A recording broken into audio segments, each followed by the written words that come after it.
नमस्कार दर्शकों जब से भारत ने पाकिस्तान में ऑपरेशन सिंदूर को अंजाम दिया, तब से बलूचिस्तान ने भी आज़ादी का ऐलान कर दिया।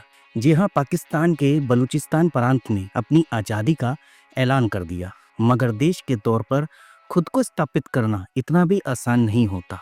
एक देश की मान्यता लेने के लिए काफ़ी सारी चीज़ों का होना ज़रूरी है। दरअसल भारत पाकिस्तान तनाव के बीच बलूचिस्तान की चर्चा काफ़ी ज़ोरों पर है। बलूच नेता मीर यान बलोच ने बुधवार को बलूचिस्तान की आज़ादी का ऐलान किया।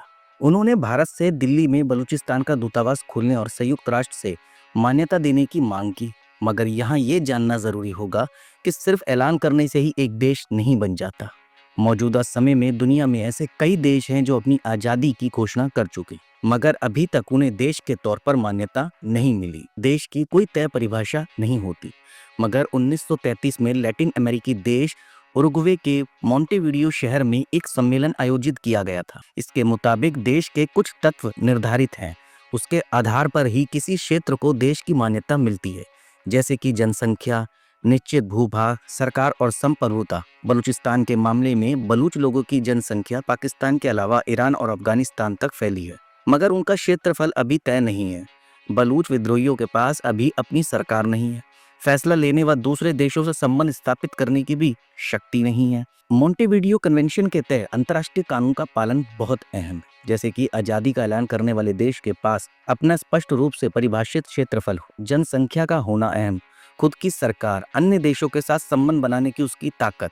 वहीं खुद को स्वतंत्र घोषित करने वाले क्षेत्रफल के नेताओं को अन्य देशों से संपर्क करना चाहिए, उनसे मान्यता देने की अपील कर सकते हैं।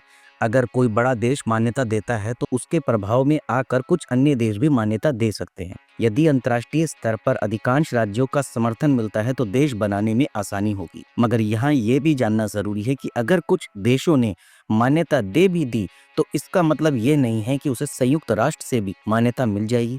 संयुक्त राष्ट्र से मान्यता लेने की प्रक्रिया अलग है। 1971 में बांग्लादेश को अलग देश के तौर पर सबसे पहले भारत ने मान्यता दी थी। बाद में बाकी देशों ने भी मान्यता देना शुरू कर दिया था।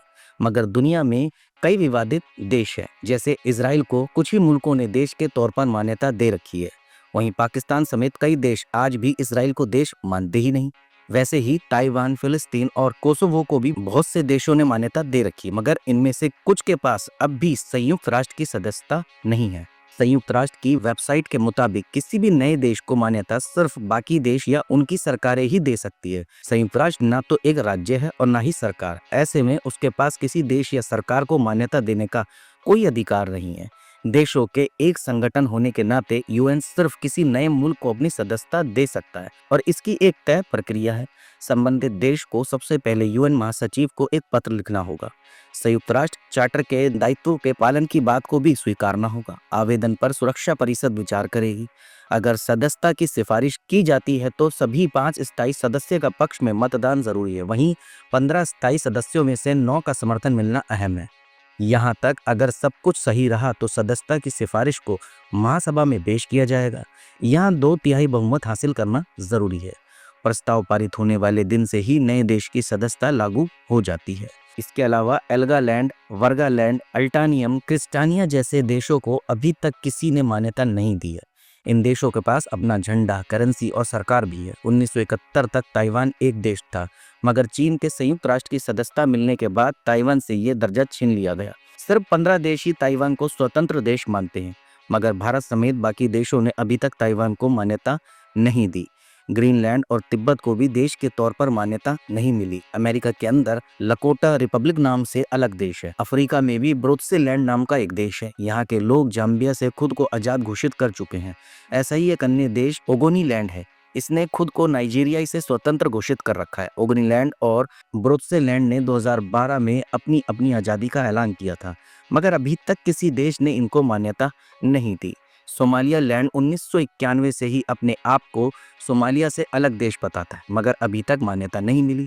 2008 में कोसोवो ने खुद को सर्बिया से अलग स्वतंत्र देश घोषित किया था। सिर्फ कुछ देशों ने कोसोवो को मान्यता दी है, लेकिन संयुक्त राष्ट्र की सदस्यता अभी तक नहीं मिली। तो कुछ इसी प्रकार से संयुक्त राष्ट्र के कुछ कानून हैं जिनका पालन करना बेहद ही जरूरी है, तब जाके वो देश अपने आप को पूरी तरीके से देश कहलाता है। क्योंकि ऐसे ही नहीं कि किसी ने अपना आप को घोषित कर दिया कि हम आज़ाद हैं और हम अपना देश बना रहे हैं या हम एक देश है। सिर्फ इतना ही ज़रूरी नहीं होता, संयुक्त राष्ट्र से भी मान्यता प्राप्त करनी होती है और बाकी देशों से भी समर्थन हासिल करना होता है।